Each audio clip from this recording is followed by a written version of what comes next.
네, 뉴스업 시작하겠습니다. 경기 북부 지역에 시간당 70mm 이상의 비가 내릴 것으로 전망되는 등 호우특보가 곳곳에 내려져 있습니다. 파주에서는 시간당 100mm가 넘는 비가 내리는 물폭탄이 관측돼 출근길 유의하셔야겠습니다. 취재기자 연결해서 알아보겠습니다. 윤태인 기자. 네, 서울 광화문에 나와 있습니다. 네, 수도권에 많은 비가 예보돼 있는 상태인데요. 지금 그곳 상황은 어떻습니까? 네, 이곳 근처에 있는 청계천은 어젯밤 9시부터 산책로 침수를 대비해서 출입이 제한되고 있습니다.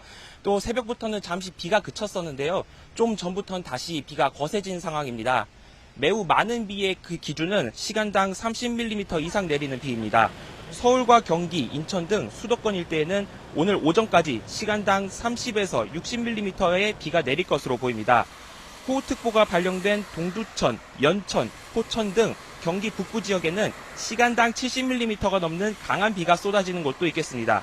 파주와 연천 일부 지역에는 시간당 50mm 이상의 아주 강한 비가 내리면서 수도권에서는 올해 들어 처음으로 호우 긴급 재난 문자가 발송되기도 했습니다. 특히 파주 문산읍에는 오전 7시 기준으로 시간당 101mm의 물폭탄이 관측돼 침수 등 호우 피해가 우려됩니다. 경기 북부 소방에는 어제 저녁부터 오늘 아침 6시까지 비 피해 관련 신고가 5건 접수됐는데요. 파주와 일산에서는 며칠 사이 계속된 비에 지반이 약해져 5m 높이 가로수가 쓰러졌고 부천에서는 배수구가 역류했지만 현재까지 다친 사람은 없는 것으로 파악됐습니다. 행정안전부는 어제 저녁 7시 30분을 기점으로 중앙재난안전대책본부 비상 1단계를 가동하고 호우 위기경보 수준을 관심에서 주의로 상향했습니다. 서울시는 어젯밤 9시부터 시청과 구청, 공단 직원 3,400여 명이 비상근무에 들어갔습니다. 빗물바지 등 배수시설과 산사태 우려 지역, 그리고 급경사 지역 490여 곳도 사전 점검했습니다. 또 청계천과 도림천 등 서울 시내 하천 29곳도 혹시 모를 범람에 대비해 출입을 전면 통제했습니다. 특히 산지와 하천 주변 저지대 등 침수 취약 지역에는 접근하지 않도록 주의하셔야 합니다. 오전까지 많은 비가 예보된 만큼 출근길 교통 미리 확인하시고 평소보다 서두르시고 될 수 있으면 대중교통 이용하시는 게 좋겠습니다. 지금까지 서울 광화문에서 YTN 윤태인입니다. 네, 오늘 새벽에 비가 집중된 곳은 경기 북부 그리고 강원 서부 지역입니다. 천둥 번개를 동반한 강한 비가 내렸는데요. 새벽 시간 번쩍거리는 불빛에 놀란 가슴 쓸어내린 분들도 많을 것 같습니다.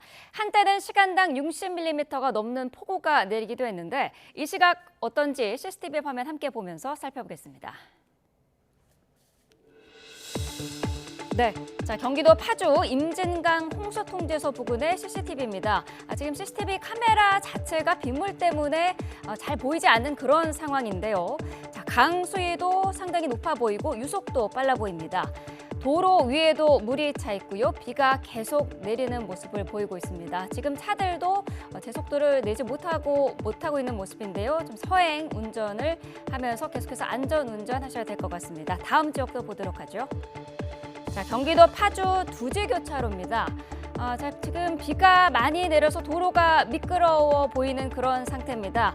비가 아직도 내리고 있고요. 도로에 물이 많이 고여 있는 상황이죠. 차가 달리는데 물보라가 있는 모습도 보이고 있습니다. 지금 차도 상향등을 켜고 있는 모습이고요. 이 지역 지나가실 때 조금 천천히 운전을 하셔야 될 것 같습니다. 역시 주의하셔야 될 지역입니다. 다음 지역 보시죠. 네, 저희가 한탄강댐을 보여드리려고 했는데요. 지금 현장 상황, CCTV 상황이 좋지 않은 것 같습니다. 잠시 뒤에 다시 전해드리도록 하겠습니다. 네, 밤사이 전국 곳곳에 집중호우가 내리면서 주택 침수와 산사태 우려로 500여 명이 사전 대피했습니다. 중앙재난안전대책본부는 오늘 새벽 5시 기준으로 3개 시도 20개 시군구에서 599명이 대피했다고 밝혔습니다. 인명피해는 없는 것으로 파악됐습니다. 이와 함께 비가 많이 내린 전남 지역에서는 도로 토사 유실과 파손 10건, 주택 침수 161건, 농경지 침수 275헥타르 등의 피해가 접수됐습니다. 앞서 행정안전부는 어제 저녁 중대본 1단계를 가동하고 호우 위기 경보 수준을 관심에서 주의로 상향했습니다. 네, 어제부터 충남 지역에 많은 비가 내리면서 산책로가 통제되고 주민들이 사전 대피하기도 했습니다. 기상청은 오늘 밤부터 다시 강한 비가 내릴 것으로 예보했는데요. 현장 취재기자 연결해서 알아보겠습니다. 김기수 기자. 네, 대전 갑천에 나와 있습니다. 네, 대전 상황 전해주시죠. 네, 밤사이 내린 비는 지금 완전히 그쳤습니다. 하천 수위도 많이 내려갔고 하늘에 있는 구름도 점차 걷히고 있는 모습입니다. 대전과 충남, 세종 지역에 내려졌던 호우특보는 오늘 새벽 3시 30분을 기해 모두 해제됐습니다. 충남 서해안에는 강풍 예비특보가, 서해 중부 앞바다는 풍랑 예비특보가 발효됐습니다. 대전에선 어젯밤 9시쯤 시간당 27.5mm의 폭우가 쏟아졌는데요. 대전 하상도로와 주차장은 밤사이 모두 통제됐다가 지금은 통행이 가능한 상태입니다. 충남 청양 정산에는 시간당 60mm의 강한 비가 내렸는데요. 부여와 서천 춘장대는 어제부터 100mm가 넘는 누적 강수량을 기록했습니다. 세종과 논산, 보령 등 6개 시군엔 산사태 주의보가 내려져 있는데요. 논산 부정면에선 나무가 쓰러져 도로 통행이 한때 막히기도 했고 공주에선 재민천 산책로가 통제되기도 했습니다. 금산과 보령, 부여 등 5개 시군에선 주택 침수와 산사태가 우려돼 주민 87명이 인근 마을회관으로 사전 대피하기도 했습니다. 충남 소방에는 160건이 넘는 비 피해 관련 신고가 접수됐는데요. 대부분 나무 쓰러짐이나 배수 지원, 유리창 파손 등으로 인명피해는 발생하지 않았다고 설명했습니다. 또 새벽 4시 이후로 추가로 들어오는 신고도 없다고 밝혔습니다. 오늘과 내일 충남권엔 30에서 100mm, 충남 북부에는 120mm 이상의 비가 예보돼 있습니다. 기상청은 낮 동안에는 소강 상태를 보였다가 밤 늦게부터 다시 비가 시작될 것으로 전망했습니다. 연이은 장맛비로 지반이 많이 약해진 상태입니다. 산사태와 토사유출 등 피해가 없도록 각별한 주의가 필요합니다. 지금까지 대전 갑천에서 YTN 김기수입니다. 네, 장맛비로 전국적으로 산사태 위험도 커지고 있습니다. 불국사와 석굴암 등 역사 문화유산이 산재한 경주 토암산의 산사태 위험이 심각한데요. 일반 산사태의 100배 넘는 피해를 낼 수 있는 땅 밀림 현상이 여러 곳에서 관측됐습니다. 김근우 기자가 취재했습니다. 석굴암에서 직선 거리로 2km 떨어진 경주 토암산 자락입니다. 한가운데 흉하게 파인 자국이 났습니다. 가까이 다가가자 땅 높낮이가 벌어진 흔적이 뚜렷하고 곳곳에 균열이 보입니다. 땅속에 물이 차면서 산이 통째로 밀려내려가는 땅 밀림의 징후입니다. 표면만 무너지는 산사태와 달리 덩어리 전체가 쓸려 내려오는 땅 밀림은 피해 규모가 한층 큽니다. 정부와 지자체가 앞서 제기된 산사태 우려에 따라 추가 조사를 했더니 경주 토암산 일대에서만 이런 땅 밀림 우려 지역이 3곳이나 됐습니다. 땅 밀림은 산사태의 최대 100배 정도로 크게 무너지는 현상입니다. 더구나 계곡과 붙어 있기 때문에 토성류로 발전할 가능성이 높습니다. 그래서 더 위험하다는 겁니다. 근처에는 석굴암과 불국사 등 국보급 문화재는 물론 민가나 도로도 많아 큰 피해가 우려됩니다. 땅 밀림 현장에서 불과 350m 떨어진 곳에는 이렇게 차들이 다니는 국도가 있습니다. 집중호우가 내리면 언제든 바위와 흙 수천 톤이 쏟아져 도로를 덮칠 수도 있습니다. 이 경주 토암산, 하멀산 일대가 땅 밀림에 취약한 그런 지질적 구조 여건을 가지고 있는 곳이기 때문에 땅 밀림 발생했다 조치한다가 아니라 땅 밀림을 전제로 이 산지를 관리해야 되는 그런 상황이 아닌가 싶고요. 산림당국과 경주시, 국가유산청 등은 우선 산사태 피해 지역에 대한 복구를 진행하면서 집중호우에 대비한 주민 대피 체계를 갖추고 있습니다. YTN 김근우입니다. 네, 폭우로 인한 여러 재난 상황이 우려되는데요. 전문가와 함께 대비하는 시간 갖겠습니다. 정창삼 인덕대 스마트 건설 방재학과 교수 나오셨습니다. 어서 오십시오. 안녕하십니까? 네, 자 지금 전국에 세찬 장맛비가 내리고 있습니다. 매우 많은 양의 비가 쏟아졌는데 이 폭우라는 것의 기준이 따로 있습니까? 그렇습니다. 일반적으로 우리가 법적으로는 2가지 용어를 쓰고 있는데 호우주의 예전에 쓰던 우리가 호우주의보, 호우경보가 있고요.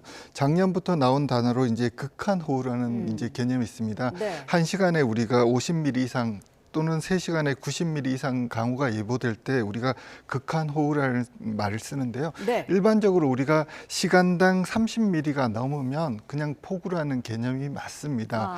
그런데 이제 저희들이 최근 들어서 조금 개념이 바뀌는 게 네. 많은 언론에서 보면 시간당 100mm가 온 것들이 좀 많잖아요. 이런 경우들은 일반적으로 우리가 잘 발생되지 않습니다. 네. 예전에는 그러니까 우리가 저도 이제 방제를 하지만 시간당 100mm라는 걸 참 경험하기 어려운데 최근에는 1년 사이에도 여러 번 이제 동시다발적으로 발생한다는 것을 보면 네. 기후 위기가 우리한테 다가왔다는 걸 바로 보여주는 그런 지표라고 할 수 있습니다. 네. 뭐 100년 빈도, 200년 빈도 뭐 이런 얘기가 지금 나오고 있어요. 이런 거는 뭐 100년 만에 한 번 또는 200년 만에 한 번 올 정도의 양이 한 번에 온다 이런 의미인가요? 그렇습니다. 빈도라는 것은 우리가 과거의 관측자를 가지고 확률 분포를 이용해서 우리가 추정하는 값들인데요. 네. 이런 빈도를 빈도의 역수가 우리가 발생 확률입니다. 예를 들어서 200년 빈도라 그러면 200분의 1이니까 한 5% 정도의 발생 가능성 뭐 이런 것들을 가지고 있는데요. 네. 이런 빈도라는 것들은 우리가 과거의 관측 자료를 이용해서 통계적으로 추정을 해 나가는 겁니다. 우리가 중고등학교 때 배웠던 정규 분포 뭐 이런 것들이죠. 우리가 네. 이제 비의 적절한 확률 분포형을 쓰고 있는데요. 이런 것들이 의미는 있지만 지금처럼 기후 변화들이 이제 일상화되는 상황에서는 그 의미들이 점점 퇴색해 가고 있습니다. 왜냐하면 매년 이런 기록들이 갱신되고 있고요. 네. 그다음 문제는 뭐냐면 수공 구조물을 만들 당시에 빈도 해석을 하는데 아. 그런 구조물들이 대부분 30년, 50년 전에 만들어져서 네. 지금 50년 동안 너무 많은 변화가 있기 때문에 과거의 빈도를 가지고 지금 현재 방제 기준을 이야기하기는 굉장히 어려운 시점이라고 할 수 있습니다. 네. 그 앞서서 말씀하신 그럼 몇 년 빈도 이게 교량이나 댐 같은 걸 건설을 할 때 설계 기준이 된다고 하는데 예. 그렇다면 지금 요즘 이렇게 많이 내리고 있는 이런 비의 상황은 괜찮은 건가요? 괜찮지 않습니다. 예를 들어서 보면 우리가 소행강댐 같은 경우 1960년대에 지어졌는데요. 네. 지어질 당시에 1960년대 이전에 관측 자료가 많지 않았습니다. 그래서 어쩔 수 없이 기존의 자료를 가지고 추정을 해서 만들었는데 네. 만들고 나니까 너무 위험하다는 걸 알게 된 거죠. 아. 그래서 보면 요즘 다목적댐 부근에 가보시면 주변 옆으로 전부 다 비상 방류 터널이라고 그래서 대부분 방류 터널을 만들어 놨습니다. 그런 네. 것들은 뭐냐면 수공구조물을 만들 당시하고 그 이후의 상황이 달라지기 때문에 계속 보강을 해 나가줘야 되는 상황인 거죠. 그래서 우리가 방제시설물들도 설계 당시의 기준을 가지고 지금 우리가 안전하다, 안전하지 않다라고 얘기하는 건 옳지 않고요. 네. 계속 우리가 업그레이드를 해 나가야 되는 그런 상황이라고 할 수 있습니다. 네, 그렇군요. 자, 밤사이에 지금 크고 작은 비 피해들이 좀 있었습니다. 침수에 대비해서 마을 주민들이 수백 명이 지금 뭐 사전 대피하는 그런 상황도 있었는데 침수 가능성이 있을 때는 대피가 우선일까요? 사실 주민들이 일반적으로 비가 어느 정도 올지를 모르기 때문에 대피하는 네. 것에 대한 거부감들이 상당히 있습니다. 그렇죠. 근데 이제 야간 같은 경우는 우리가 반드시 대피를 조금 하셔야 될 것 같고요. 그다음에는 저희들이 예보를 보지만 강하게 오는 시그널이 있습니다. 이 비는 정말 위험하다라는 시그널이 오면 네. 대피 명령을 내리는 경우가 있습니다. 그러면 대피 명령인 경우는 반드시 따라 주셔야 되고요. 네. 대피 권고 같은 경우는 상황에 맞춰야 되겠지만 가급적 대피를 특히 노약자들 네. 우리가 재난 취약계층이라고 부르는데요. 노약자들이나 어린이들이 있는 경우는 조금 불편하시더라도 그 불편을 감내하시고 대피하시는 것이 좋을 것 같습니다. 네. 대피할 때 뭐 집에 피해를 조금이라도 좀 줄이기 위해서 할 수 있는 것들은 없을까요? 그렇습니다. 대피할 때 가장 중요한 건 이제 가스를 잠그고 전기를 차단하는 게 중요합니다. 네. 의외로 이제 우리가 그 2차 피해들이 나는 경우들이 있는데요. 비가 많이 왔을 때도 화재가 나기도 하고요. 네. 그다음에는 이제 또 우리가 비가 그치고 난 데 들어갔을 때 감전이라든가 누전의 사고들이 있기 때문에 네. 가스라든가 전기 같은 것들은 이제 차단하는 게 중요할 것 같습니다. 네.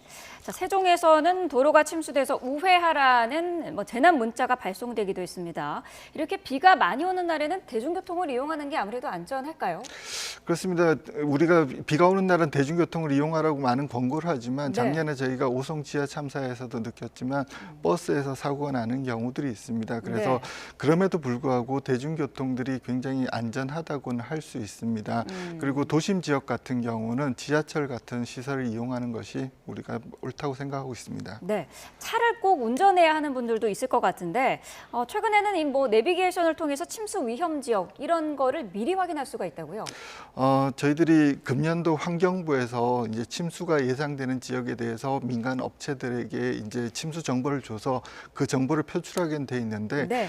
저희들이 그거 일반인들이 생각할 때는 이제 내수 침수 그러니까 강남역 침수되는 구간 이런 것들이 다 표시된다고 생각하지만 그렇지는 않습니다. 네. 현재로서는 이제 하천이 범람하는 구간 또는 이제 댐이 붕괴됐을 때 저수지가 붕괴됐을 때 침수가 예상되는 구간 정도에 대한 정보만을 주고 있고요. 네. 그다음에 우회 경로를 지정해 주지는 않습니다. 그러니까 내비게이션에 우리가 목적지를 설정하고 나면 경로를 가는 중간에 이제 우리가 어린이 보호구역이 있습니다라는 이제 문자가 뜨듯이 중간에 침수 지역이 예상됩니다라는 문자만 있을 뿐입니다. 그래서 많은 분들이 그 너무 내비게이션 정보를 믿기는 아직까지는 어려운 상황이고요. 네. 그래서 그 정보는 이제 외수 범람에 국한되기 때문에 내수 침수 같은 경우는 적절하게 보시면서 주변을 살펴보실 필요는 있습니다. 네, 침수 예상 지역은 알려주지만 우회 경로는 알려주지 않는다. 그런 점을 짚어주셨고 운전 중에 만약에 도로가 침수되면 이럴 때는 어떻게 해야 될까요?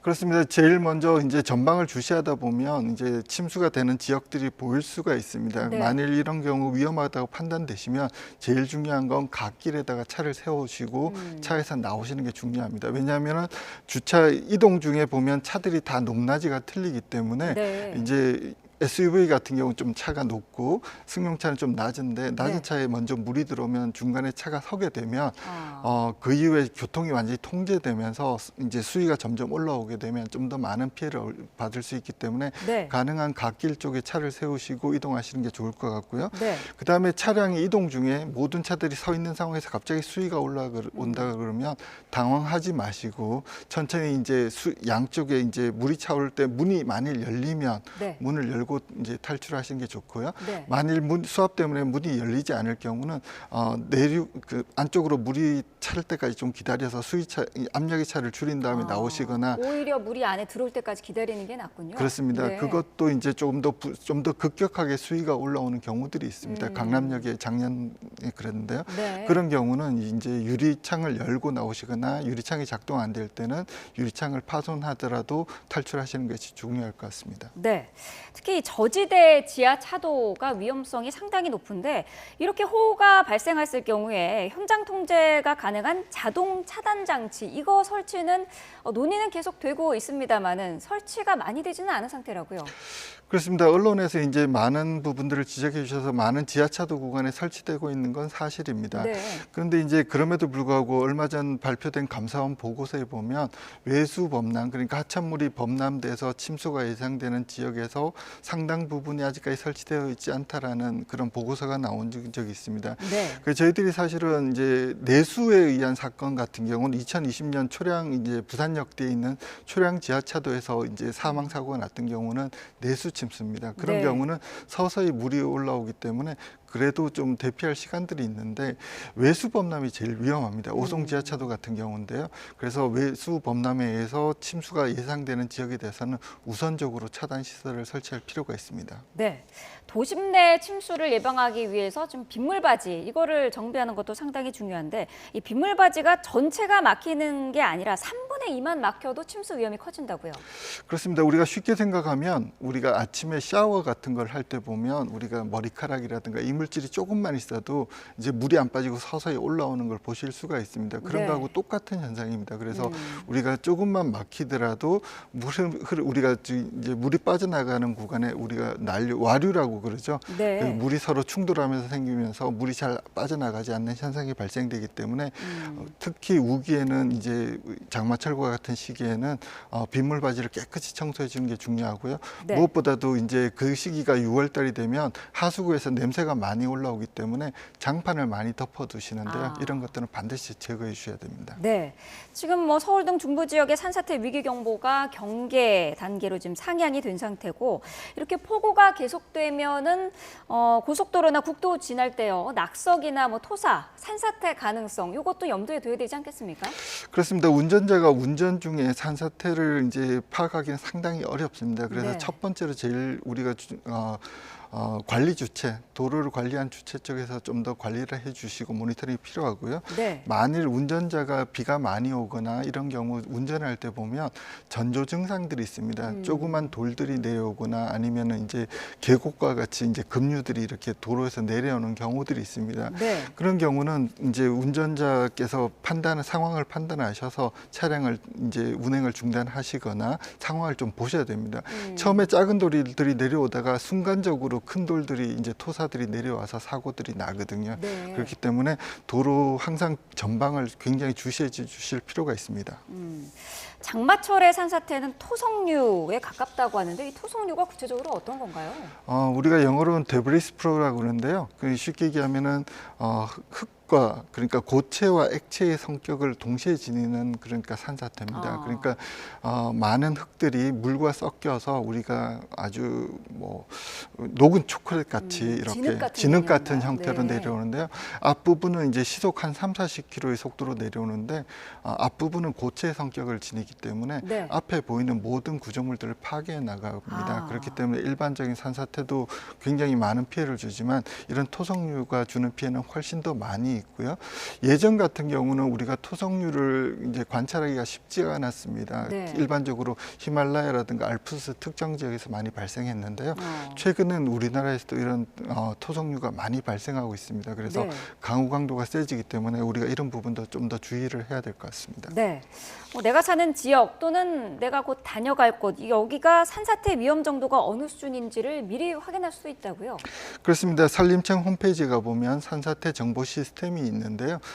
이 정보 시스템은 두 가지의 변수만을 고려합니다. 강우량과 그다음에 토질 형태만을 우리가 이제 일반적으로 고려하고 있기 때문에 네. 실제 일어나는 현상하고 100% 맞지는 않지만 그럼에도 불구하고 우리가 내가 사는 곳에 대한 위험도를 체크할 수 있는 굉장히 좋은 유용한 자료라고 생각을 하고 있습니다. 네. 그렇기 때문에 사전에 산사태가 위험이 걱정되는 지역에 거주하시는 분들은 반드시 체크해 보실 필요가 있습니다. 그렇군요. 뭐 앞서서 저희가 기자 리포트로도 전해드렸습니다만은 경주의 땅 밀림 현상 이게 지금 심각한 상황이라고 하는데 예. 일반 산사태보다도 더 큰 피해를 불러올 수 있다고요?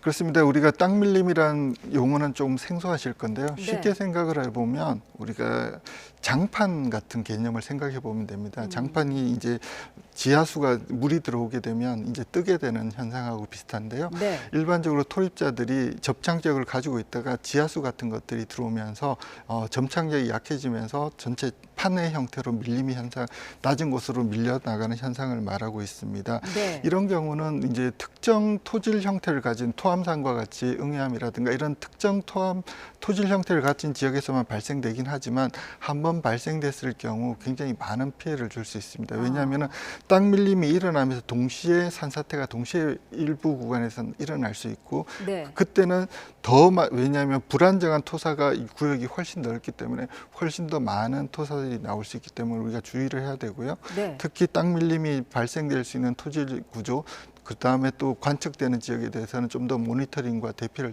좀 철저히 해야 될 것 같습니다. 전국적으로도 이런 땅 밀림을 우려할 만한 그런 상황인가요? 어떻게 보시나요? 땅 밀림이 발생되는 토질 구조들이 있습니다. 네. 그런 특정 지역에 대해서는 우리가 면밀하게 조사해 볼 필요가 있다고 생각하고 있습니다. 네. 지금 매년 장마철마다 비 피해가 잇따르고 있는 그런 상황인데 좀 근본적인 대책이 필요할 것 같아요. 어떤 게 있을까요? 그렇습니다. 우리가 일반적 수해 대책이라 그러면 구조적인 대책과 비구조적인 대책을 들 수 있는데요. 네. 구조적인 대책이라는 건 우리가 하수 관가를 개선한다든가 아니면 하천을 정비한다든가 이런 것들이 될 것 같고요. 비구조적인 대책은 우리가 이런 방송을 한다든가 정보를 주고 그다음에 홍수 예경보 시스템을 가동해서 주민들을 대피하는 이런 것들이 비구조적인 대책인데요. 네. 구조적인 대책의 이제 단점은 많은 시간이 든다라는 거, 그다음 많은 예산이 든다라는 겁니다. 우리가 지금 최근에 이제 서울시에서 하고 있는 구조적인 대책의 대표적인 것이 대심도 빗물 저류 터널입니다. 네. 이거 같은 경우는 최소 이제 사업 기간이 4년에서 5년 정도 들고 예산들도 터널 하나당 한 3천억 원 정도 들기 때문에 많은 예산이 들지만 그런 그럼에도 불구하고 효과가 확실합니다. 어. 그래서 우리가 이렇게 기후 위기가 이제 고착화되는 상황에서는 네. 우리가 구조적인 대책을 지속적으로 해나가지 않고서는 매년 반복적인 수해를 겪을 수밖에 없는 것들이고요. 그다음에 이런 대신도 빗물 저리 터널 같은 경우 5년 동안 지어지는 기간 동안 우리가 또 위험하지 않습니까? 네. 이런 기간 동안은 우리가 비구조적인 대책을 이용해서 주민들을 대피한다든가 위기 경보를 상향한다든가 이런 것들을 통해 가지고 시민들의 재산과 피해를 조금 경감시킬 필요가 있습니다. 네, 앞서서 그 대형 빗물 터널 그것도 짚어주셨는데 물을 좀 담을 수 있는 그릇, 그 예. 댐을 좀 많이 건설하는 거에 대해서는 어떤 생각이신지요? 저는 굉장히 필요하다고 생각을 하고 있습니다. 왜 그러냐면은 예전 같은 경우는 댐이 환경을 파괴하는 구조물이라 그래서 환경 네. 선진국 미국이나 일본, 그다음 유럽 같은 경우들도 대부분 기존의 댐들을 철거하거나 축소하는 범위 더 이상 건설을 하지 않았던 추세였는데요. 네. 최근에 보면은 기후 위기로 인해서 유럽에서만 해도 34개의 댐을 신규로 건설하고 있고요. 일본과 미국 캘리포니아에서도 대규모 댐들을 만들어내고 있습니다. 그 이유는 뭐냐면 너무 많은 비와 너무 적은 비, 가뭄이 번갈아 가면서 오기 때문에 이걸 중간에 완충시킬 만한 구조물이 있지 않고서는 앞으로 기후 위기 시대를 대응할 수가 없기 때문에 네. 우리가 이제 이런 댐들은 반드시 만들어져야 되는데 이제 조그만 규모보다는 좀 더 대규모로 우리가 이런 완충을 할 수 있는 구조물들이 만들어지면 좋을 것 같습니다. 네. 그럼에도 불구하고 여전히 많은 분들이 반대하시는 분들이 많이 있지만 이제 앞으로의 우리의 시대는 기후 위기 시대는 저희 이제 우리 시민들의 생존과 이런 것들이 더 중요한 시기가 될 것 같습니다. 그래서 어쩔 수 없이 물그릇 확보가 필요한 상황이라고 할 수 있습니다. 네, 장기적인 대책 마련 내용까지 짚어주셨습니다. 정창삼 인덕대 스마트건설방지학과 교수와 함께 자세한 얘기 나눠봤습니다. 오늘 말씀 감사합니다. 감사합니다.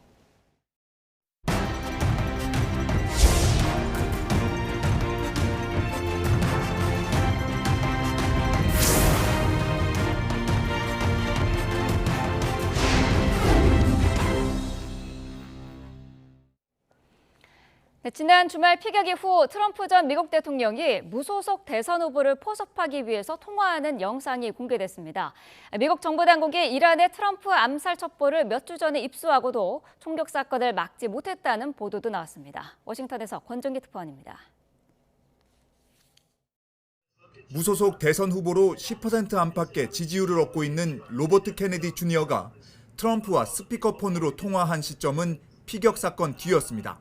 I just turned my head to show the chart, and something wrapped me. It felt like a giant, like the world's largest mosquito. 트럼프는 백신 반대 운동을 벌인 케네디에게 백신 불신에 공감한다는 뜻을 전하며 자신을 지지해 줄 것을 요청했습니다. 피격 사건 이후 기세를 몰아 제3후보를 포섭하려 한 겁니다. And I think it'll be so good for you and so big for you. And we're going to win. We're going to win. You know, we're way ahead of the guy. 이런 가운데 CNN은 미국 정보당국이 이란의 트럼프 암살 첩보를 몇 주 전에 입수했다고 보도했습니다. 인적 정보망으로 적대국의 위협 정보를 파악하고 이미 경호를 강화했다는 겁니다. 이번 유세장 총격범과 직접 연관은 없지만 암살 첩보로 경계를 강화하고도 경호가 뚫린 건 납득할 수 없다는 지적이 나오고 있습니다. 여전히 물밑에서 사퇴 요구가 이어지고 있는 바이든 대통령은 다음 주 일찌감치 대선 후보 지명을 확정짓겠다는 계획입니다. 오하이오주의 후보 등록 마감이 8월 7일까지로 민주당 전당대회보다 먼저여서 미리 화상으로 대의원 호명 투표를 진행하겠다는 겁니다. 인지력 논란이 여전히 가시지 않고 있지만 민주당 규칙위원회가 바이든 충성파로 채워져 있어 조기 후보 지명은 예정된 수순이라는 관측입니다. Look, 14 million people voted for me to be the nominee in the Democratic Party. Okay? I listen to them. 대선 후보 지명이 조기에 이루어지더라도 바이든 대통령 바람대로 인지력 논란과 사퇴 요구를 잠재울 수 있을지는 미지수입니다. 워싱턴에서 YTN 권중기입니다. 네, 트럼프 전 대통령 피격으로 경호 실패 논란이 확산하는 가운데 이번에는 범행 26분 전에 신고가 접수됐다는 증언까지 나왔습니다. 현장에서 사살된 총격범은 범행 전날 집 근처에서 사격 연습을 하는 등 치밀하게 범행을 준비한 정황이 확인됐습니다. 유투건 기자입니다. 트럼프 전 대통령이 피격을 당하기 26분 전에도 범행을 막을 기회가 있었다는 새로운 증언이 나왔습니다. 피츠버그 지역 언론은 수사 관계자를 인용해 당일 오후 5시 45분 지붕 위에 수상한 남성이 있다는 신고가 경찰에 접수됐다고 보도했습니다. 당시 신고한 구조대원이 사진까지 촬영했는데 나중에 확인해보니 총격범인 크룩스였던 것으로 알려졌습니다. 여기에 MBC 방송은 크룩스가 올라간 건물 지붕을 비밀 경호국이 사전에 취약 장소로 분류했다고 전했습니다. 그런데도 지역 경찰 등의 책임을 맡겼고 결국 누구도 지붕에 올라가는 걸 차단하지 못했습니다. 당시 유세장 주변엔 비밀 경호국을 지원하기 위해 최소한 12명의 경찰관과 보안관이 배치됐습니다. I would have expected that local law enforcement, at the direction of the Secret Service, would have been positioned on those rooftops. You allocate one to more likely 2 to 3. 비밀 경호국이 소속된 국토안보부 장관도 공개적으로 경호 실패를 인정하고 철저한 조사를 약속했습니다. One that will examine the Secret Services and other law enforcement actions before, during, and after the shooting. 크룩스는 범행 전날 아버지와 함께 집 근처의 사격장을 찾아 사격 연습을 한 것으로 확인됐습니다. 사격장의 규모는 183m로 실제 저격한 거리인 130m보다 조금 더 긴 것으로 알려졌습니다. 범행 당일 아침엔 동네 매장 2군데를 돌며 총알 50발과 사다리 등을 구매했습니다. 또 유세장 밖에 주차한 차량에 사제 폭발물을 설치한 뒤 자신이 원격 기폭 장치를 지니고 있었습니다. 이렇듯 사전에 범행을 치밀하게 계획한 정황이 속속 드러나고 있지만 아직 범행 동기를 추정할 만한 구체적 단서는 확인되지 않고 있습니다. YTN 유튜건입니다. 네, 트럼프 피격 사건 이후 불확실성이 해소되면서 뉴욕 증시는 여일 최고치를 경신하고 있습니다. 금값도 최고치를 찍는 등 9월 금리 인하에 대한 기대감이 커지고 있습니다. 취재기자 연결하겠습니다. 김잔디 기자. 네, 국제부입니다. 네, 자 뉴욕 증시 3대 지수가 모두 상승했다고요? 네, 미국 소비 지표가 견고하게 나오면서 다양한 업종의 우량주로 구성된 다우 지수가 급등했습니다. 다우존스 30 산업 평균 지수는 전거래일보다 1.85% 오른 4954.48을 기록하며 사상 최고치 행진을 이어갔습니다. S&P 500 지수는 0.64% 오른 5667.20을, 기술주 위주의 나스닥 지수도 0.2% 오른 18,509.34에 거래를 마쳤습니다. 다우지수는 전날에 이어 오늘도 사상 최고가를 기록했고 S&P 500 지수도 4거래일 만에 최고가를 다시 경신했습니다. 앞서 미국 상무부는 미국의 6월 소매 판매가 7,043억 달러로 한 달 전과 비슷한 수준을 보였다고 밝혔습니다. 이는 전달 대비 0.4% 감소를 예상한 전문가들의 전망을 웃돈 수치입니다. 오늘 뉴욕 증시는 특히 소형주를 중심으로 상승세가 가팔랐습니다.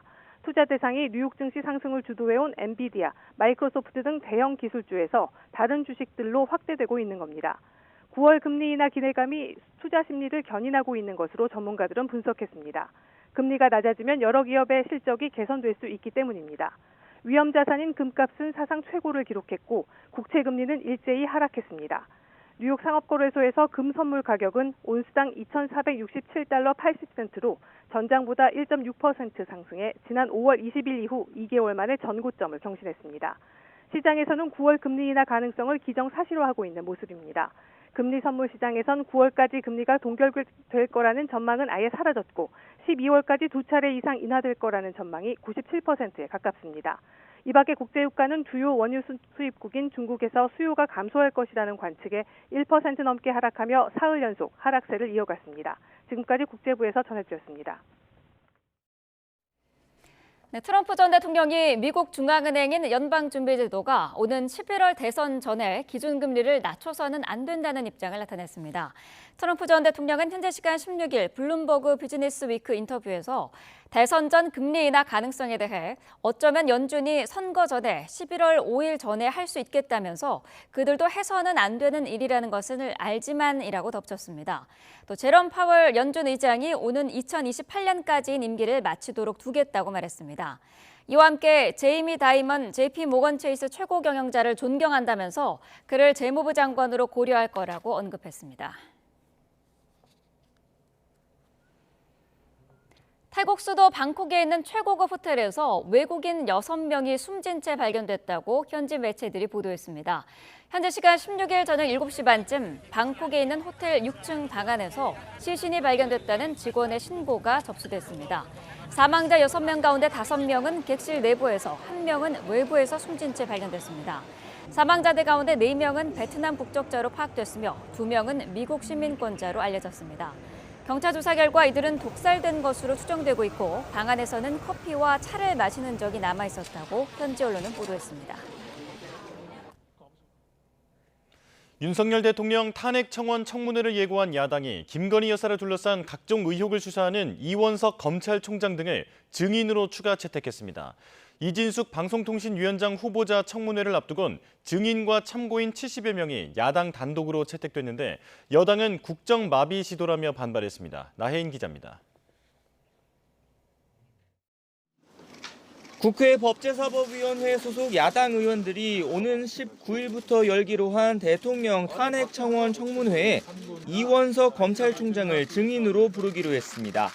대통령 탄핵안을 발의할 정도로 위법 행위가 있었는지 따지려면 김건희 여사 주가 조작 연루 의혹 등을 반드시 규명해야 한다며 수사 책임자 청문 절차가 필요하다는 겁니다. 민주당 소속 정청래 법사위원장은 국회법대로 하자며 증인 채택 안건을 표결에 붙였습니다. 20일 이내에 5만 명이 달성됐기 때문에 법사위에 자동 회부된 상태입니다. 제가 회부시킨 게 아닙니다. 따지려면 국회 사무처에 가서 따지시기 바랍니다. 국민의힘은 애초 탄핵 요건에 부합하지 않는 청원 사유로 청문회를 여는 것 자체가 불법이라며 표결에 불참했습니다. 김 여사 모녀를 증인으로 채택한 것도 모자라 대통령 망신 주기에 혈안이 돼 있다며 차라리 당당하게 탄핵안을 발의하라고 쏘아붙였습니다. 탄핵의 목적이라면 굳이 우리가 시간을 써가면서 이런 청문회를 할 필요가 있습니까? 내일이라도 당장 탄핵 소추안 발의하시면 됩니다. 비슷한 장면은 이진숙 방송통신위원장 후보자 청문회를 준비하는 과방위원회 회의장에서도 연출됐습니다. 이명박 정부 시절 MBC 간부였던 이 후보자의 방송 장악, 블랙리스트 연루 의혹을 따져 묻겠다는 이유로 증인과 참고인 70여 명이 야당 단독으로 채택됐습니다. 이진숙 후보자는 방송의 독립성과 중립성을 지킬 생각이 전혀 없어 보이는 인물입니다. 철저한 검증이 필요하다고 생각합니다. 원세훈 전 국정원장부터 방송인 김재동 씨, 박찬욱, 봉준호 감독 등 문화예술계 인사들이 대거 포함됐는데 여당은 이 후보자 흠집 내기가 마녀사냥 수준에 이르렀다고 반발했습니다. 이런 분들을 최소한 나올 컨택이나 접촉을 해보시고 했는지 의문이 드는 거예요. 그래서 나오면 말고 안 나오고 이런 식의 증인 채택이 되는 거는 야당은 이들을 하루에 다 부를 수 없다며 이 후보자 청문회를 오는 24일부터 이틀간 열기로 했습니다. 여당은 장관급 인사청문회를 이틀 동안 한 전례가 있느냐고 항의했지만 의석수에서 밀려 퇴장하는 것 말고는 별다른 대응을 하지 못했습니다. YTN 나혜인입니다. 국회에선 이번 달 초 최상병 특검법 처리 이후 여러 현안이 맞물리면서 여야 교착 상태가 이어지고 있습니다. 7월 임시국회 본회의 일정 협상은 결렬됐고 연금 개혁과 세제 개편 논의를 두고도 내탓 공방이 오갔습니다. 손희호정 기자입니다. 지난 4일 야당의 최상병 특검법 강행 처리 이후 10여일 만에 마주 앉게 된 여야 원내대표. 22대 국회 개원식과 7월 국회 의사 일정을 논의하기 위한 자리였지만 시작부터 분위기는 냉랭했습니다. 먼저 극한 대치로 민생 법안 논의는 뒷전인 국회 상황을 두고 우원식 의장의 쓴소리가 나왔습니다. 국회 운영의 기본 원칙을 지키고 있지 않은 이 상황에 대해서 의장으로서 강력한 유감을 표해야 합니다. 의무를 소홀히 했다는 비판도 모자라서 저는 직무유기다. 민주당은 여당의 비협조로 국회가 파행됐다며 의장에게 본회의 개최를 촉구했고 국회에 돌아오겠다고 한 게 일하려고 한 것이 아니고 혹시 일을 못하게 방해하기 위해서 돌아온 것이 아닌가 국민들이 우려합니다. 국민의힘은 원인 제공자는 야당이라며 협치 관행을 되살리라고 맞받았습니다. 절대 다수 의석의 힘만 믿고 다수결로 무조건 밀어붙이면 된다고 운영하고 있는 것이 현재 상임위 모습입니다. 1시간 반 이어진 비공개 회동에서도 여야는 이견만 확인한 채 빈손으로 돌아섰습니다. 최근 이재명 전 대표가 언급한 종합부동산세, 금융투자소득세 완화 문제와 연금개혁 논의를 두고도 공방이 벌어졌습니다. 국민의힘은 정쟁 대신 민생 법안 처리를 위해선 언제든 본회의를 열 수 있다며 연금개혁 여야정 협의체 구성과 세제 개편 논의를 제안했습니다. 이재명 전 대표가 그 문제를 끄집어냈기 때문에 자꾸 치고 빠지기식, 간보기식 변죽 울리는 상황에 있어서는 안 되는 거 아니냐. 민주당은 먼저 여당이 부자 감세가 아닌 전향적인 세수 확보 방안을 내놓아야 한다고 맞받았습니다. 연금 개혁 문제도 지난 21대 국회 막판 윤석열 대통령이 무산시켰다며 정부가 연금 개혁 방안을 먼저 마련해야 할 것이라고 강조했습니다. 종부세, 금투세 논의하자 제안 취지는 좋으나 진위를 의심받을 수밖에 없는 국회 상황이다라는 것을 본인들이 생각을 했으면 좋겠습니다. 국회 개원식 일정 협의도 난항을 겪으면서 최장 지각 기록을 갈아치우게 됐습니다. YTN 손유정입니다. 윤석열 대통령 부인 김건희 여사 측이 최재형 목사에게 명품 가방을 받은 당일 반환을 지시했던 상황을 설명하고 나섰습니다. 직원 실수로 미처 돌려주지 못한 채 현재까지 쓰지 않고 보관하게 됐다며 꼬리 자르기식 해명이라는 비판에 대해선 말도 안 된다고 반발했습니다. 김태원 기자입니다. 김건희 여사 측 최지우 변호사가 최재형 목사가 가방을 건네고 돌아간 당일 김 여사가 대통령실 유모 행정관에게 반환을 지시한 게 맞는다는 입장을 밝혔습니다. 유 행정관이 검찰 조사에서 같은 취지로 진술한 것이 알려지며 꼬리 자르기란 정치권 비판이 나오자 공식 입장을 낸 겁니다. 최 변호사는 김 여사가 가방을 바로 돌려주면 기분이 상할 수 있으니 최 목사가 미국에서 돌아오면 가방을 돌려주라고 지시했다며 포장지도 버리지 않고 사용하지 않은 상태로 보관돼 있다고 설명했습니다. 이걸 내가 받을 생각이 있었으면 내가 한 번이라도 만져봤을 텐데 만져보지도 않았다. 지문도 안 나올 거다.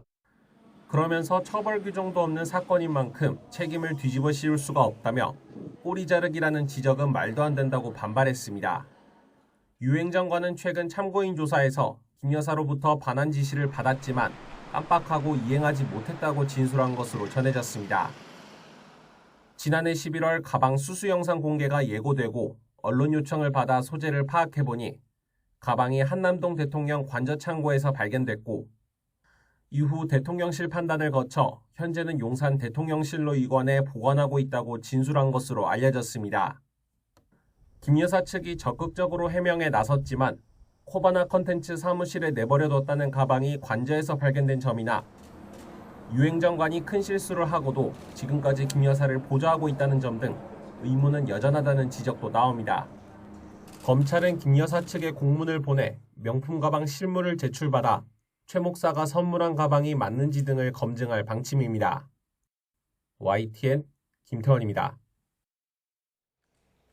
국민의힘 당권 주자들의 세 번째 토론회에서도 한동훈 후보를 둘러싼 여러 의혹들에 상대 후보들의 공세가 계속됐습니다.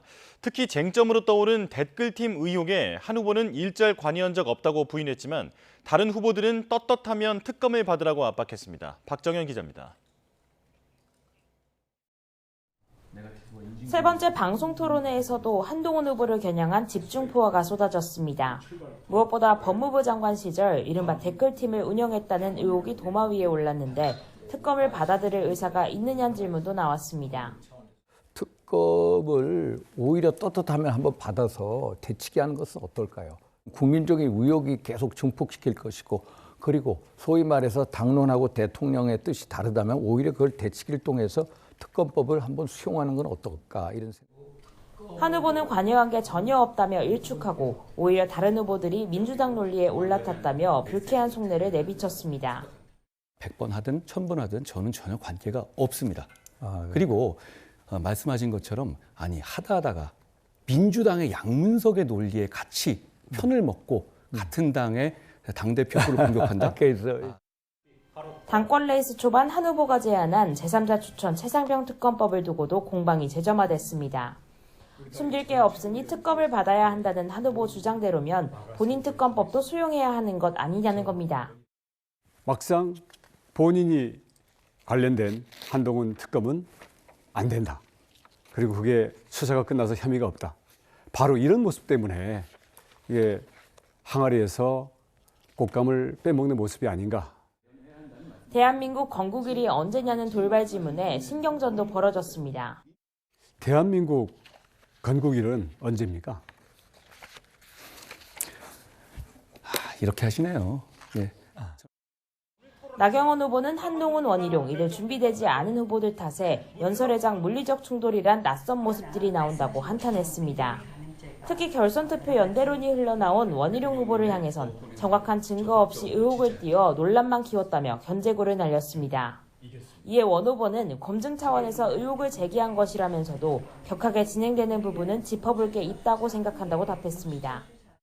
원 후보가 이제 그동안 이렇게 하시는 게 좀 거칠었다.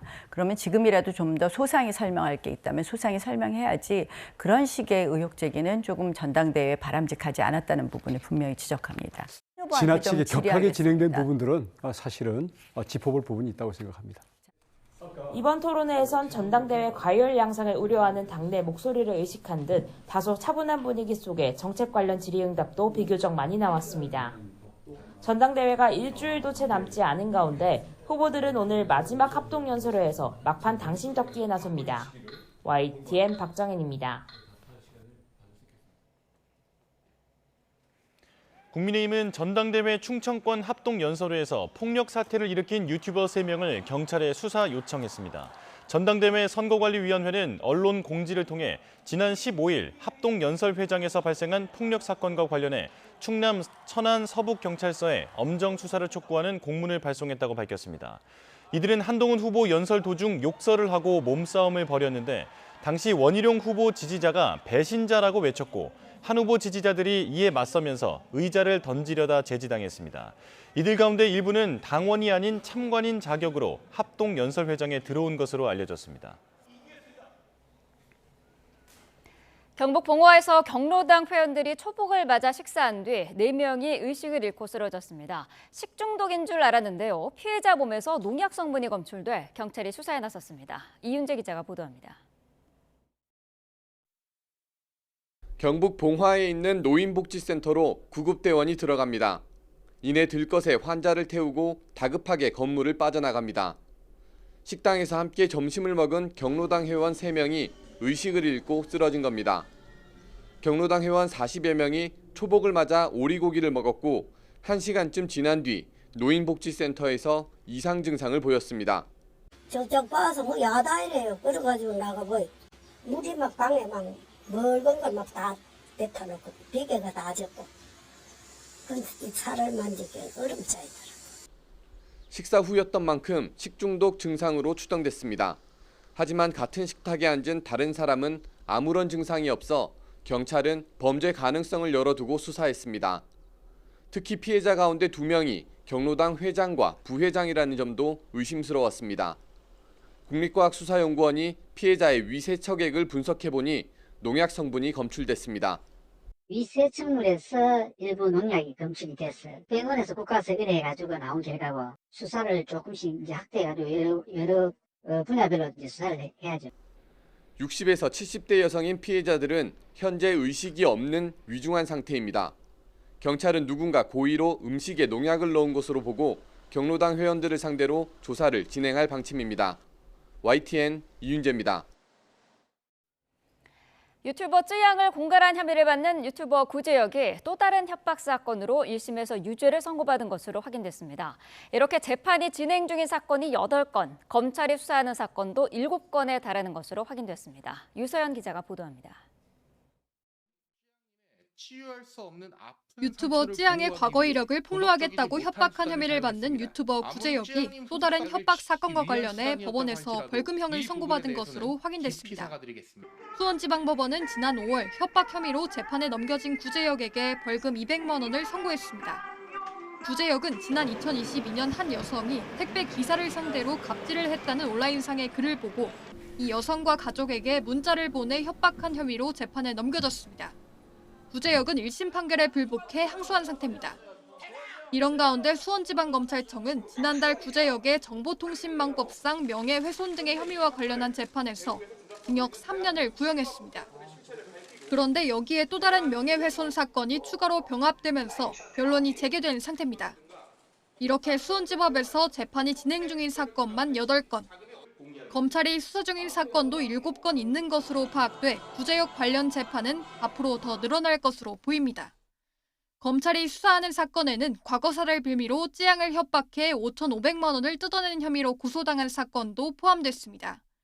구제역은 혐의를 부인하지만 찌양 측은 증거가 충분하다며 맞서고 있습니다. 분명히 말씀드리겠습니다. 저는 찌양님에게 공갈 협박을 한 사실이 없습니다. 존경하는 검사님께 부탁드리겠습니다. 제가 알고 있는 모든 자를 전달하고 수사에 철저히 협조할 테니 대한민국 최고학부 카르텔의 위협으로부터 저를 보호해 주시길. 사실 저희가 고소에 이르렀던 것은 협박이나 공갈이 있었다고 보기 때문이거든요. 공개되지 않은 증거들도 가지고 있고 최대한 가지고 있는 증거로 이걸 소명을 하려고 합니다. 찌양 측은 카라큘라 등 다른 사이버 레커들에 대해서도 고소 가능성을 열어두고 있다는 입장입니다. YTN 유선입니다. 대학교 배구 체육특기생 선발 과정의 합격자로 미리 정해둔 학생들에게 특정 표식을 한 채 참가하게 한 감독과 코치가 검찰에 넘겨졌습니다. 경기 남부경찰청 반부패 경제범죄수사대는 업무방해 혐의로 전 경기대 배구부 감독 A씨와 코치 2명을 지난달 말 불구속 송치했습니다. 이들은 지난 2022년 10월 경기대 배구 체육특기생 선발을 위한 실기 전형을 앞두고 응시자 일부를 따로 소집해 분홍색 테이프를 손목에 두르고 시험을 보라고 안내한 혐의를 받습니다.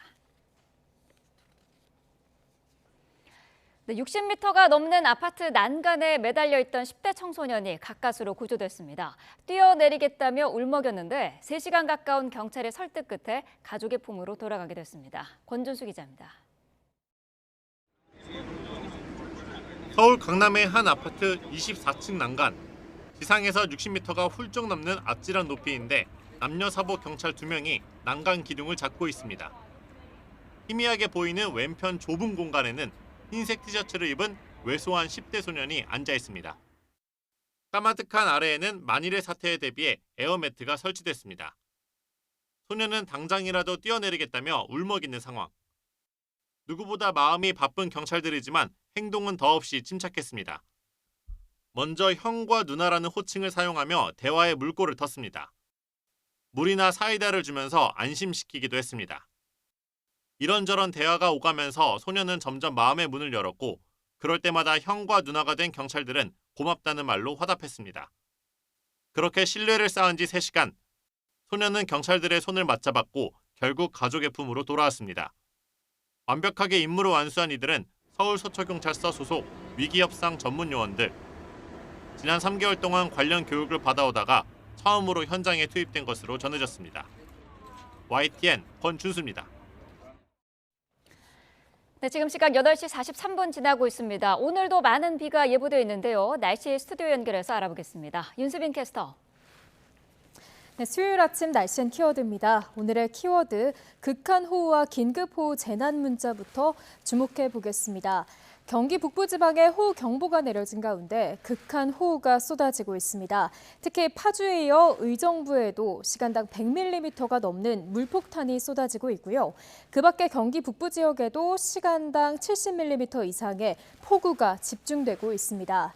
이에 따라 경기 북부지방에는 긴급호우 재난문자가 발송됐습니다. 수도권 기준 올해 첫 호우 재난문자인데요. 이는 기상청이 직접 발송하는 재난문자로 1시간에 50mm, 3시간에 90mm가 동시에 충족되거나 시간당 72mm 이상의 호우가 쏟아지면 곧바로 발송됩니다. 현재 긴급호우 재난문자가 발송된 지역은 파주와 동두천, 의정부와 양주입니다. 출근 시간대라 더욱 피해가 우려되는데요. 청계천과 도림천 등 서울 시내 하천 29곳도 혹시 모를 범람에 대비해 출입을 전면 통제한 상태입니다. 오전까지 중부 곳곳에 시간당 최고 70mm의 호우가 예고된 만큼 출근길 교통 상황을 미리 확인하시고요. 자차보다는 대중교통을 이용하시는 편이 더 좋겠습니다. 현재 레이더 화면에 보시면 보라색의 폭우 구름이 경기 북부 지방에 분포하면서 호우 경보가 발령 중이고요. 서울과 강원 영서 지역에도 매우 강한 비가 집중되면서 호우주의보가 내려졌습니다.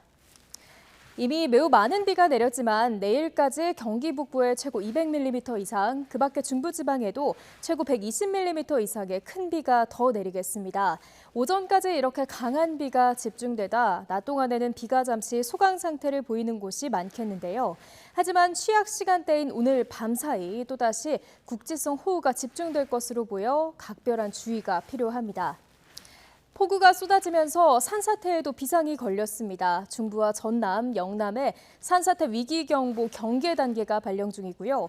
파주와 양주를 비롯한 경기 북부 지방의 산사태 특보도 점차 확대 강화되고 있습니다. 산사태 위험 지역에서는 되도록 실내에 머무르시되 산사태 전조 증상을 잘 살피는 등 안전에 만전을 기해 주시기 바랍니다.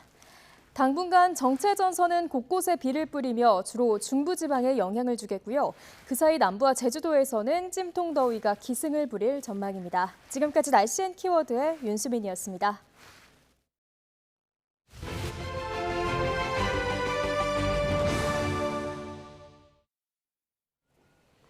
네, 수도권 일대 폭우가 쏟아지는 가운데 경기 북부에는 시간당 70mm 이상의 비가 내릴 것으로 전망되는 등 호우특보가 내려져 있습니다. 파주에서는 시간당 100mm가 넘는 비가 내렸는데요. 취재 기자 연결해서 알아보겠습니다. 윤성훈 기자. 네, 윤성훈입니다. 네, 자 오늘도 수도권에 많은 비가 예보돼 있는데 지금 상황은 어떻습니까? 네, 현재 경기 동두천과 연천, 포청 등 경기 북부에는 호우 경보가, 경기 구리와 하남, 서울 일부 지역에는 호우주의보가 내려졌습니다. 호우주의보는 6시간 강우량이 70mm 이상, 12시간 강우량이 110mm 이상 예상될 때 내려지고, 호우경보는 6시간 강우량이 110mm 이상, 12시간 강우량이 180mm 이상 예상될 때 발령됩니다. 호우특보가 발령된 동두천, 연천, 포청 등 경기 북부 지역에는 시간당 70mm가 넘는 강한 비가 쏟아지는 곳도 있겠습니다. 파주와 연천 일부 지역에는 시간당 50mm 이상의 아주 강한 비가 내리면서 수도권에서는 올해 들어 처음으로 호우 긴급재난 문자가 발송되게 됐습니다. 이외에도 경기 동두천시와 의정부시 일부 지역에도 호우 긴급재난 문자가 전송됐습니다.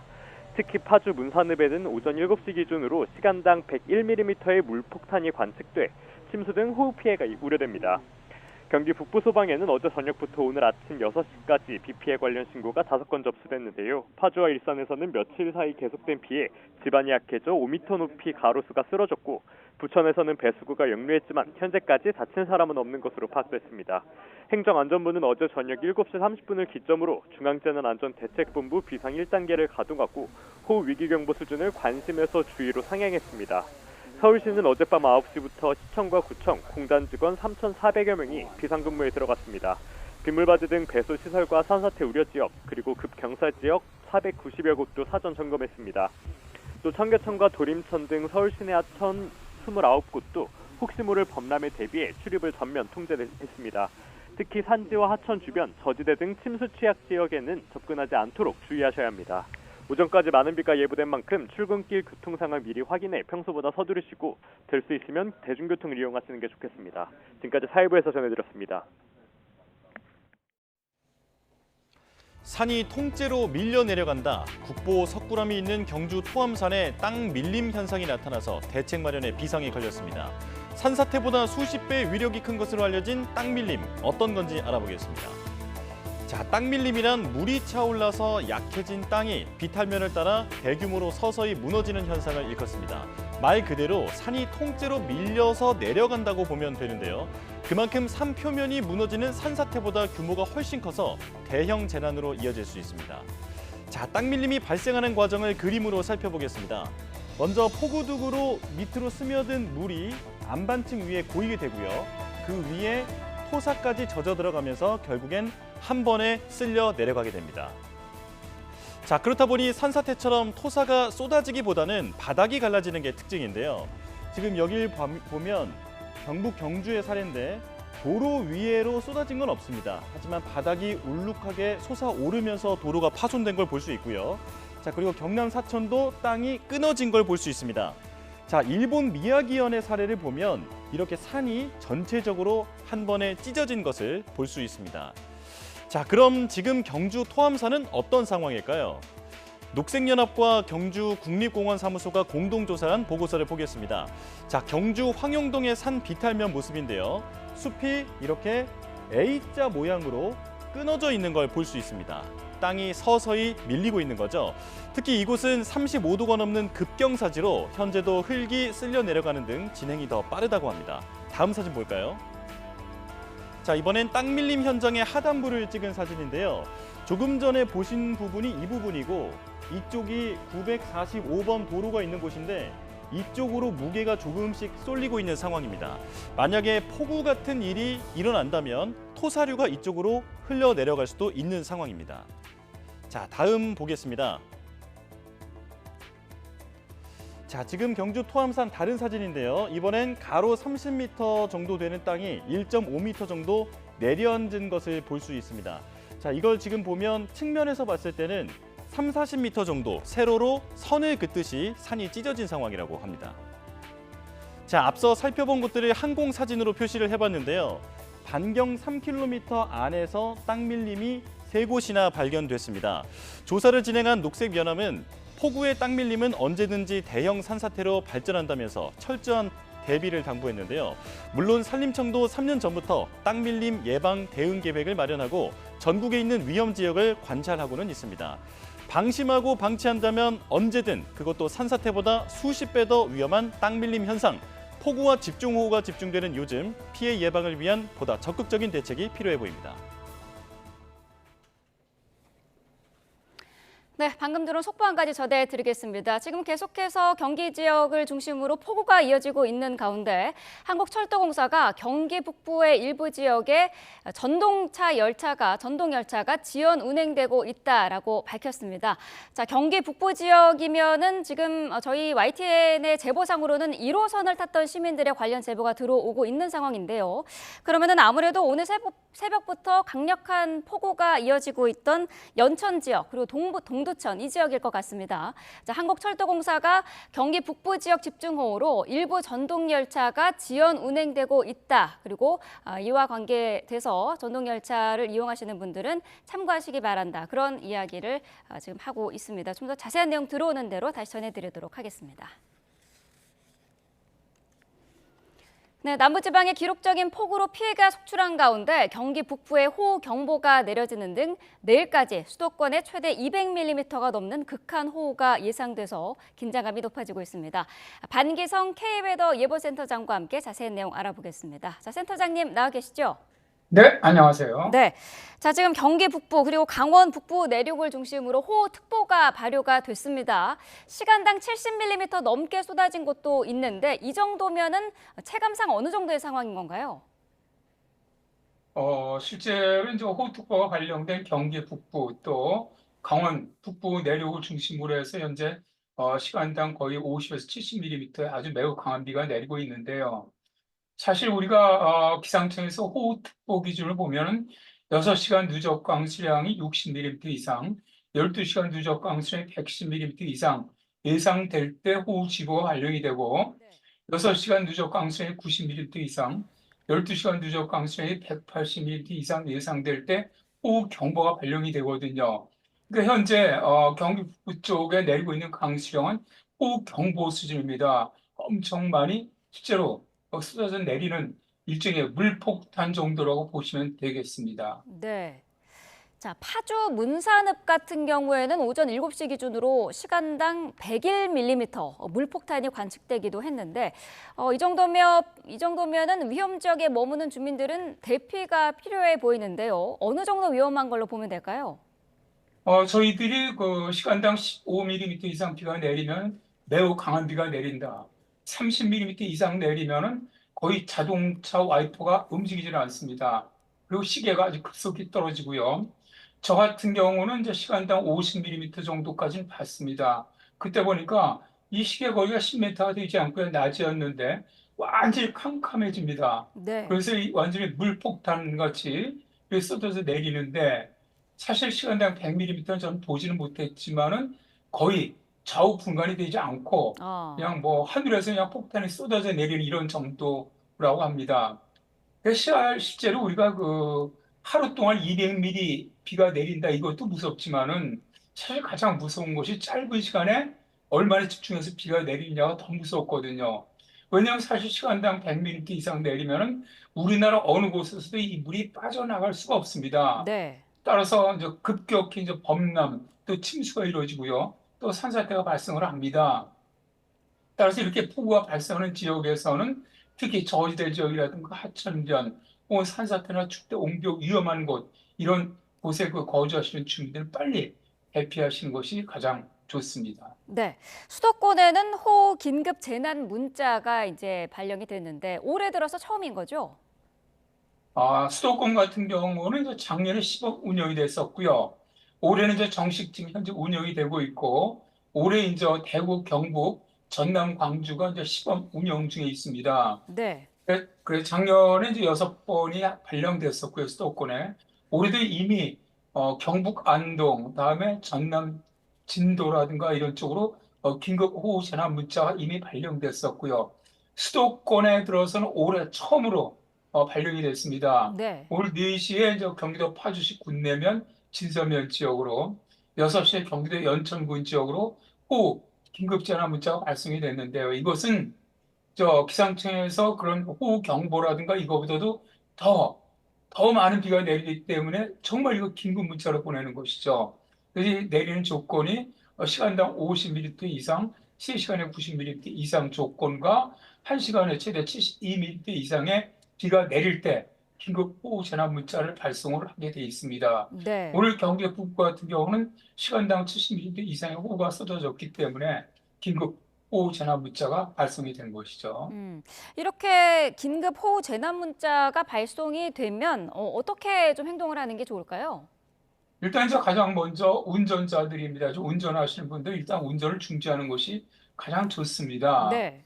그런데 이제 만일 꼭 정말로 이런 운전을 해야 한다면은 침수구역, 그다음에 우려구역은 좀 피하셔서 운전을 하셔야 되고요. 저단기어로 운전을 해야 되고, 타이어 높이가 3분의 2 이상 차오르게 되면은 그냥 차량을 놓고 대피하시는 것이 좋습니다. 그리고 건물 내부라든가 지금 집에 거주하시는 분들은 일단 창이나 문 같은 걸 다 닫으시고, 네. 외출을 자제를 하고 TV나 인터넷 이런 걸 이용을 해서 꼭 기상 상황을 계속 수시로 확인하시는 것이 좋고요. 그 이전에 말 시간이 있다면은 하수구라든가 배수로를 갖다 좀 점검을 해서 물이 역류되거나 침수 위험을 좀 방지해 주는 것도 좋겠죠. 근데 아까도 말씀드렸지만은 이 산사태라든가 축대 옹벽 위험 지역에 사시는 분들은 빨리 대피하시는 것이 가장 좋습니다. 네. 그다음에 이제 이런 보통 하천변이나 산사태 위험 지역, 개울가 지역 이런 데 나가시지 않는 것이 좋습니다. 급류에 휩쓸릴 수 있기 때문에 가급적 외출은 자제하시고 실내 계시는 것이 가장 좋습니다. 네. 자, 지금 경기 북부에 호우특보가 내려진 상태인데 서울 같은 다른 수도권으로도 확대될 가능성이 크다고 보면 되겠죠? 그렇습니다. 현재는 서울 북쪽이죠. 경기 북부, 그다음에 강원 북부 쪽, 서부 쪽으로 현재 호우특보가 발령돼 있는데 이게 오늘 오후서부터 비구름이 다시 내려옵니다. 네. 서쪽부터 들어오면서 그래서 오늘 밤부터 또다시 내일 새벽 사이에 수도권 지역으로는 최대 200mm 이상입니다. 그러니까 현재 기상청에서 예측하는 것보다 지금 계속 비가 더 많이 내리고 있거든요. 네. 시간당 강수량도 그렇고 총량도 그렇기 때문에 오늘 밤부터 내일 새벽 사이에는 최소한 수도권 쪽으로는 200mm 이상, 또 시간당 30에서 70mm 이상의 아주 강한 호우가 내릴 것을 예상을 하고 네. 미리 꼭 좀 대비를 했으면 좋겠습니다. 네. 최근 들어서 짧은 시간에 물폭탄이 쏟아지고 있는데 그런 만큼 호우 대비 방식도 좀 바뀌어야 되는 거 아니냐 이런 지적이 있거든요. 어떻게 보시나요? 일단 이러한 짧은 시간에 최근같이 이제 특히 아주 긴급 호우, 극한 호우라고도 우리가 얘기를 하는데 네. 이런 것들이 발생을 하면은 아주 짧은 시간에 침수라든가 범람, 그다음에 산사태가 발생을 합니다. 그래서 이런 것들이 예상될 때는 미리 안전한 곳으로 대피하시는 것이 가장 중요합니다. 네. 그러니까 우리가 이 재난이 발생할 때 제일 중요한 게 뭐냐면 대피하는 것이거든요. 미리 피해가 덜 있는 곳으로 대피를 하시는 것이 좋고, 다음에 계속 말씀을 드리지만 저지대라든가 산사태라든가 축대 옹벽 붕괴가 위험한 지역, 이런 지역은 미리 좀 대피하시고 특히 하천이라든가 강 이런 데는 접근하지 않는 것이 좋고요. 가정에서는 좀 비상용품을 미리 준비를 했다가 위험하면 바로 그걸 들고 대피하시는 것이 좋고요. 특히 이런 재난에 가장 취약한 분들이 어르신들이나 장애인들입니다. 네. 이런 분들은 주변이라든가 이런 데서 미리 좀 항상 확인을 하시고 대피할 때 꼭 같이 대피하시는 것이 좋겠네요. 네. 앞서 남부지방에도 그젯밤부터 기록적인 폭우가 내렸는데 극한호우 이런 표현까지 등장을 했습니다. 어느 정도 쏟아진 겁니까? 실제로 어제 그 전남 해안 지역으로 아주 호우가 집중이 됐었죠. 네. 진도군에는 시간당 103.5mm, 한 시간에 지금 올해는 지금 장마전이 걸치는 곳에서는 한 시간당 100mm 이상의 강수를 지금 보이고 있습니다. 이 정도는 엄청난 극한호우라고 볼 수가 있거든요. 해남군 같은 경우도 시간당 78mm 이상이 내렸고요. 이런 것들은 지금 기존 강수량 기록을 보면 대개 한 200년 만에 호우 기준을 지금 넘어섰다라고 기상청은 발표를 하는데 네. 대개 시간당 30mm 이상이면은 경보에 해당이 되고요. 시간당 50mm 이상이 되면 극한호우에 해당이 됩니다. 따라서 최근에 이런 발생했던 남부지방에 발생했던 것도 극한호우의 경우라고 할 수가 있습니다. 네. 이례적으로 좀 많은 낙뢰도 동반이 됐다고 하던데 이거는 어떤 이유가 있을까요? 실제로 거의 뭐 4,000회 이상, 그러니까 거의 1년 동안 남해안 지역에 발생할 수 있는 낙뢰의 수가 실제 하루에 발생을 한 거죠. 그러니까 정말 네. 이례적으로 발생을 했는데 이렇게 날대우가 많이 강하게 발생을 하기 위해서는 굉장히 강력한 거대 정란울이 만들어져야 됩니다. 그러니까 그 얘기는 뭐냐면은 실제로 남쪽에 아주 고온다습한 공기와 북쪽에서 내려온 찬 공기, 북쪽에 찬 공기가 내려왔었거든요. 이 두 공기가 부딪히는 곳에서 대이불안정이 초강력으로 발달한 겁니다. 아주 강력해지면서 초거대가 정란울이 만들어지다 보니까 강력한 뇌우가 계속 쉬지도 않고 발생하게 되는 것이죠. 네. 자, 뇌우에 대한 준비도 좀 해야 될 것 같은데요. 아무래도 좀 이렇게 비가 많이 내리면 집안이 약해져서 산사태 가능성에도 주의를 기울여야 할 것 같은데 지금 뭐 수도권, 충청, 강원에는 경계 단계가 발령 중이에요. 어떻게 보고 계시나요? 지금 뭐 사실 이제 전국적으로 다 비 많이 내려서 땅에 이미 이런 물이 다 차 있는 상태입니다. 네. 그래서 이제는 조금만 비가 와도 산사태가 아주 상당히 많이 발생할 수 있는 그런 상태거든요. 특히 이제 최근에는 이런 일반적인 산사태보다 토속류 산사태라는 것이 많이 발생을 하는데요. 토속류 산사태는 비가 집중적으로 극한 호우가 내리게 되면은 산에서부터 그대로 홍수가 납니다. 산홍수라고도 부르는데 네. 그렇게 되면서 산 위에 있는 바위라든가 토속을 그대로 쓸고 내려와 버립니다. 그러니까 작년에 발생했던 예천 산사태 같은 경우 그때 사상자가 거의 한 50여 명이 이르렀었는데 네. 그런 산사태라든가 2011년에 우면산 산사태 같은 것들이 바로 토속류 산사태입니다. 그래서 전체적으로 땅이 스라이딩 돼서 미끌려 내려오는 경우는 오랜 기간이 필요한데 이런 토속류 산사태는 아주 짧은 시간에 좀 발생할 가능성이 높거든요. 그래서 이러한 지역에서는 산림청이라든가 지자체에서 미리 좀 확인하시고 그런 토속류 산사태라든가 아니면 일반 산사태가 발생이 예상되는 지역의 주민들은 좀 미리 대피시키는 것이 가장 좋을 것으로 보입니다. 네. 자, 반기성 K워더 예보센터장과 자세한 내용 알아봤습니다. 오늘 말씀 감사합니다. 네, 고맙습니다. 네, 지난주 충청 지역에 쏟아진 장맛비에 쓰레기 수백 톤이 강을 따라 내려와 서해로 밀려들었습니다. 지자체가 나서 수거 작업에 안간힘을 쏟고 있지만 계속된 비로 더 많은 쓰레기가 밀려들 것이라는 전망에 비상이 걸렸습니다. 김기수 기자입니다. 바닷물이 빠져나간 해변이 각종 쓰레기로 뒤덮였습니다. 나뭇가지와 풀들 사이로 음료수 캔과 화장품 통이 뒤엉켜 있습니다. 충북 지역 전화번호인 0432 찍힌 플라스틱 상자와 농약 병까지 발견됩니다. 많은 비로 금강을 따라 떠내려온 장맛 쓰레기가 금강 하구뚝 수문이 열리면서 서해로 쏟아져 나왔습니다. 해안가에 쌓인 쓰레기입니다. 보시는 것처럼 화분 같은 일반 생활 쓰레기부터 안전모, 그리고 건설 자재까지 확인할 수 있습니다. 해변 한쪽에는 치워진 쓰레기 더미가 성인 키 높이만큼 쌓였습니다. 중장비까지 동원해 치워보지만 갯벌과 뒤섞인 쓰레기들은 악취까지 진동합니다. 다양한 그 생활 쓰레기가 내려오고 있어가지고 저희들이 이제 운반하는데 많은 어려움이 좀 있습니다. 그리고 악취는 이 갈대가 너무 이제 시간이 지나다 보면은 좀 썩고. 어민들도 걱정이 이만저만이 아닙니다. 쓰레기가 어선 스크루에 감기면 조업을 나갈 수 없기 때문인데 양식장 어민들은 이미 생계를 위협받고 있다고 말합니다. 여기 보시다시피 이게 양식장이거든요. 동주거고 가물하고 양식장인데 이 쓰레기가 여기 밀리면은 나가들 안 해요. 나가들 않고 여기 파묻힙니다. 서천구는 지금까지 400톤 넘는 쓰레기가 떠밀려 온 것으로 추정하고 있습니다. 이 가운데 25% 정도인 100여 톤을 치웠지만 이번 주 내내 장맛비가 이어질 것으로 예보되면서 추가 예산 확보 등 대비에 나섰습니다. 저희 군에서 17억 확보를 했는데 추가적으로 지금 그 예비비도 투입을 해야 되는 상황이고 국고 신청도 추가적으로 해야 되는 그런 어려운 상황에 있습니다. 올해 또다시 몰려든 장마 쓰레기의 습격에 해변은 몸살을 앓고 있고 어민들의 근심은 커지고 있습니다. YTN 김기수입니다. 아파트 지하 주차장에서 차량을 훔치고 번호판까지 바꿔달며 경찰 추적을 피하려 한 남성이 붙잡혔습니다. 잠겨있지 않은 차를 찾기 위해 사이드미러가 접히지 않은 차량을 물색했습니다. 이현정 기자입니다. 아파트 지하 주차장에서 한 남성이 두리번거립니다.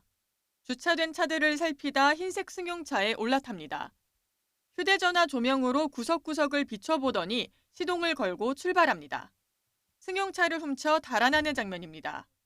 40대 남성 A씨는 지난 7일부터 11일까지 아파트 주차장에 몰래 들어가 차량 넉 대를 훔친 혐의로 긴급 체포됐습니다.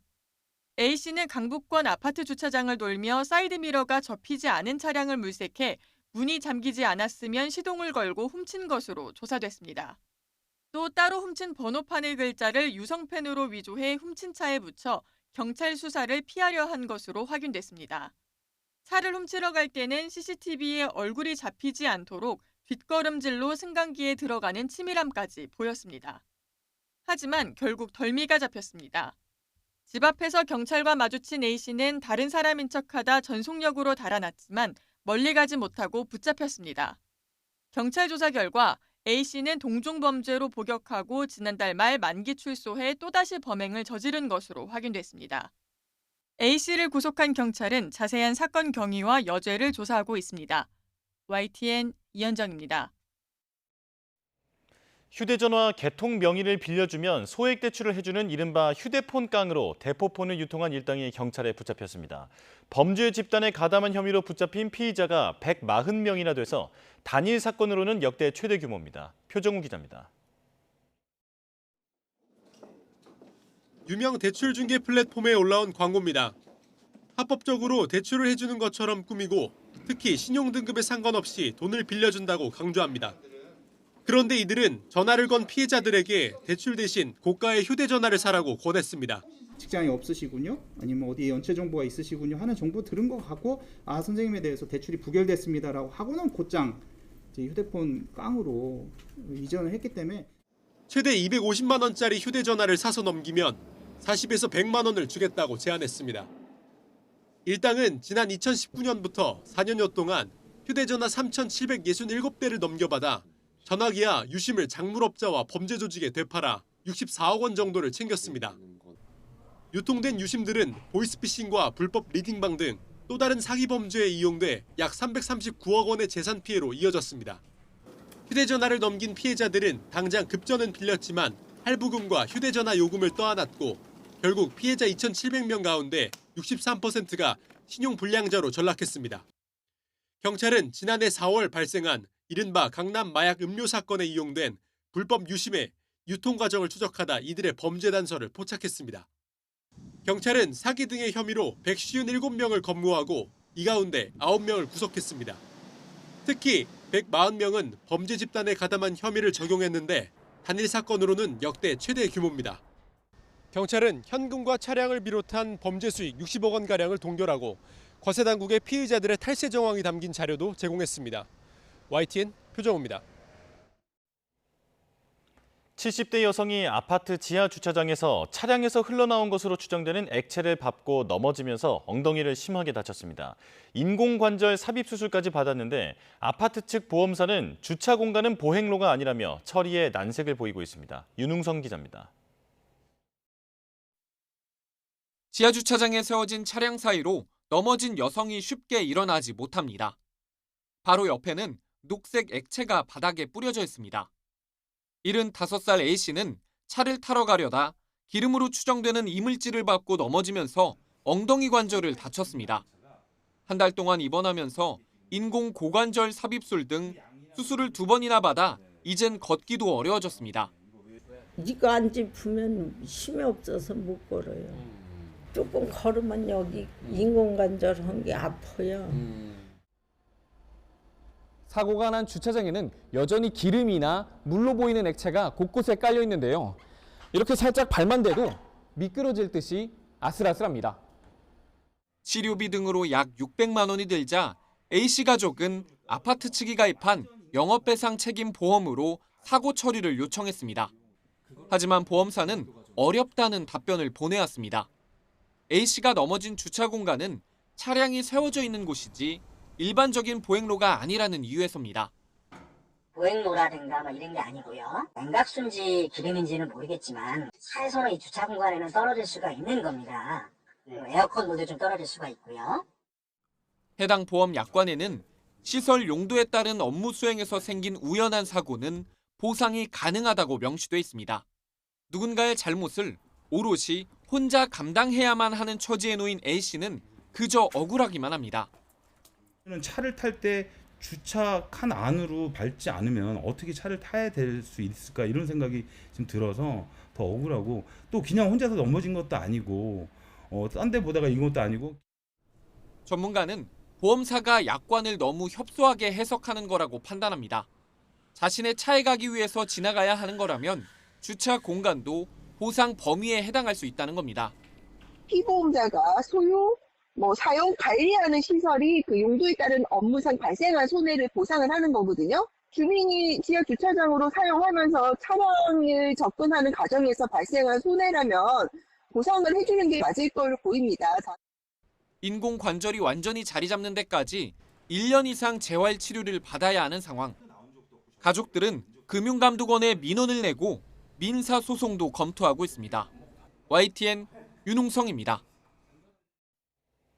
오늘 새벽 1시쯤 전북 익산시 여산면 호남고속도로 여산휴게소 근처에서 17톤 화물차가 앞서가던 6.4톤 화물차를 들이받았습니다. 이 사고로 화물차 운전자 2명이 다쳐 병원으로 옮겨졌습니다. 경찰은 17톤 화물차 운전자가 전방주시 태만으로 사고를 낸 것으로 보고 정확한 원인을 조사하고 있습니다. 어젯밤 11시쯤 경북 성주군에 있는 반도체용 세정제 제조 공장에서 불이 나 6시간 20분 만에 꺼졌습니다. 이 불로 다친 사람은 없지만 위험물 처리 시설 동이 모두 불에 탔습니다. 소방당국은 정확한 화재 원인과 피해 규모를 조사하고 있습니다.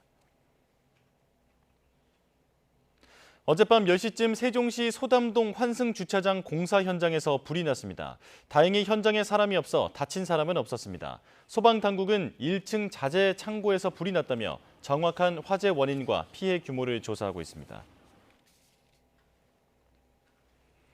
오늘은 76번째 재헌절입니다. 우리나라는 1987년 이후 헌법을 고치지 않고 있지만 헌법재판소를 통해 끊임없이 헌법을 재해석하며 다듬고 있는데요. 김철희 기자가 숫자로 헌법재판소의 어제와 오늘을 되짚어봤습니다. 우리나라는 1987년 9차 헌법 개정 작업에 나서며 헌법재판소를 만들었습니다.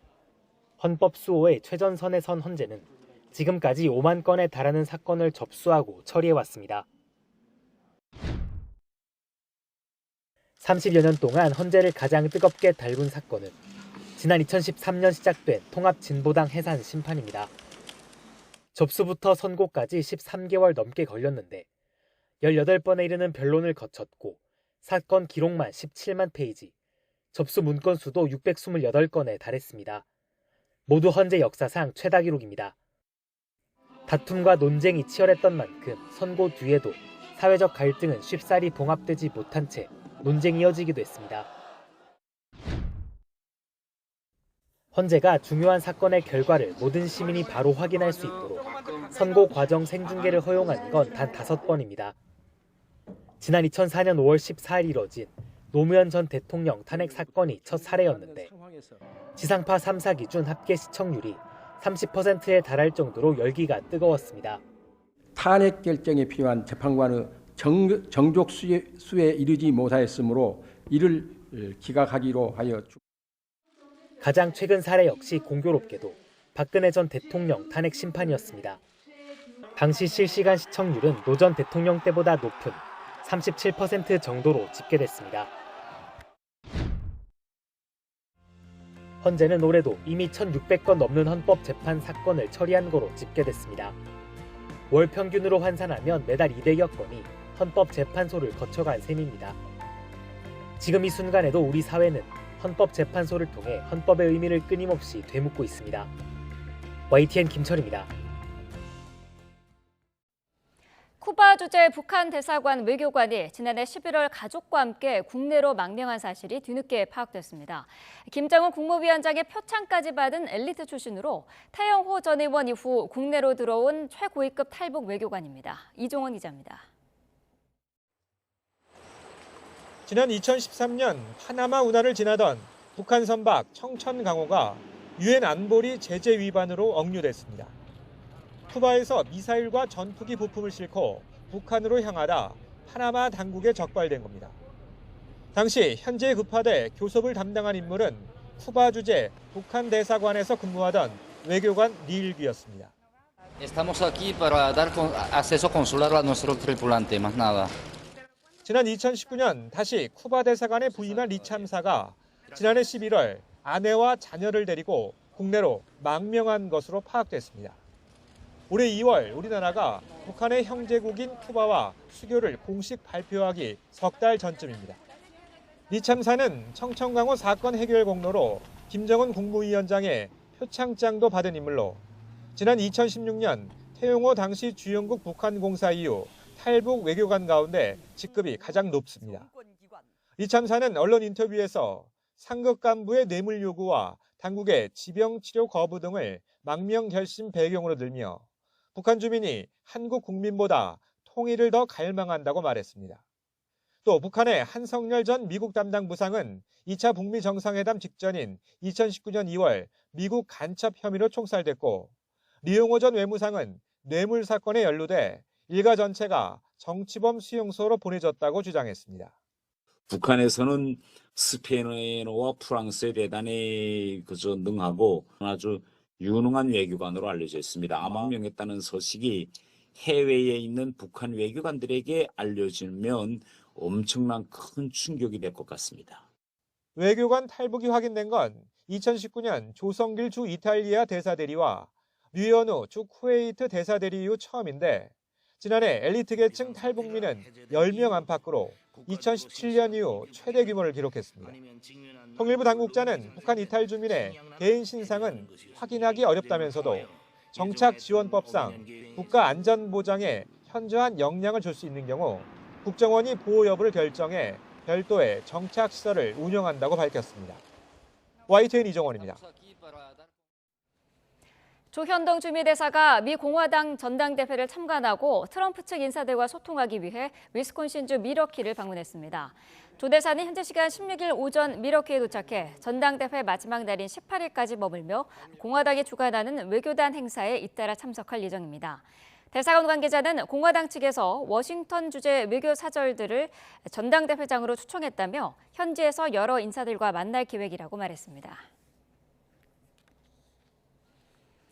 국제통화기금 IMF가 올해 우리 경제 성장률 전망치를 2.5%로 상향 조정했습니다.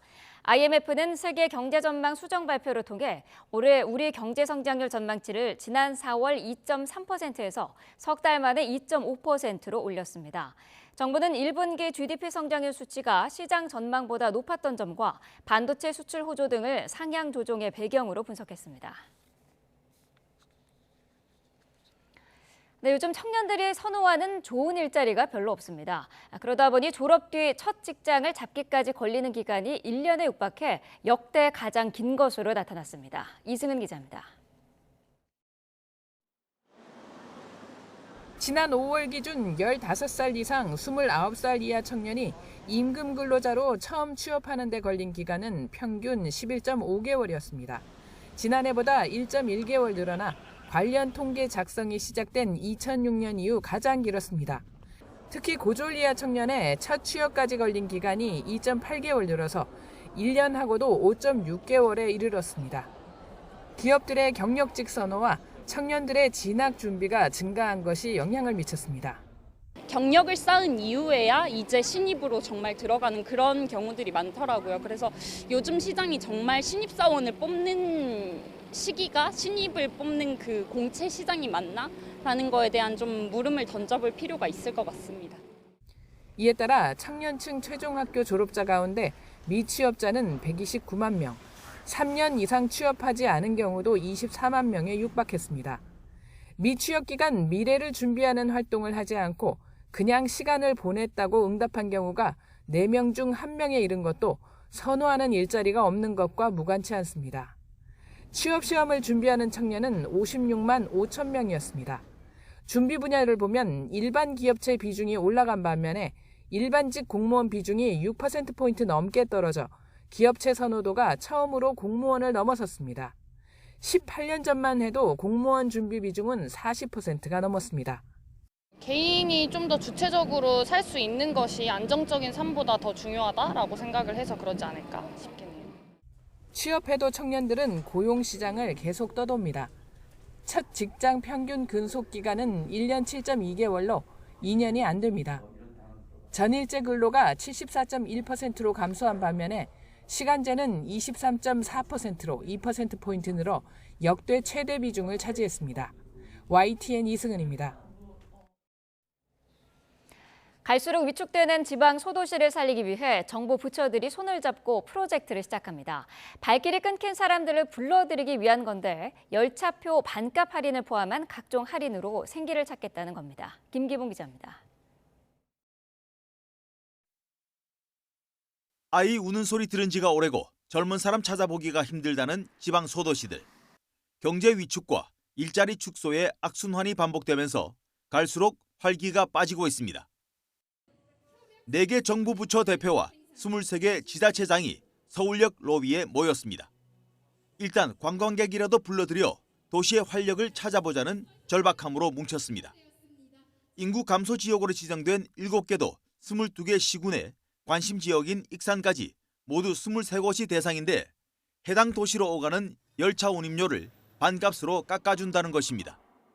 일단 10% 할인으로 왕복 열차표를 구매한 뒤 해당 관광지 방문을 QR코드 등으로 인증하면 다음 달에 운임료의 40%를 할인 쿠폰 형태로 받는 방식입니다. 철도 관광은 지역의 인구 감소 문제에 좋은 해결책이 될 것입니다. 촘촘히 연결된 철도망을 따라 새로운 관광 인구가 유입되고 없었던 일자리가 만들어질 것이라 생각합니다. 이렇게 일단 해당 도시에 도착하면 농림부가 주관하는 농촌관광 투어 패스가 기다리고 있습니다. 기차역에서 관광지로 이동하는 대중교통비를 최대 30%까지 할인받을 수 있는 건데 택시나 렌터카 등도 포함될 예정입니다.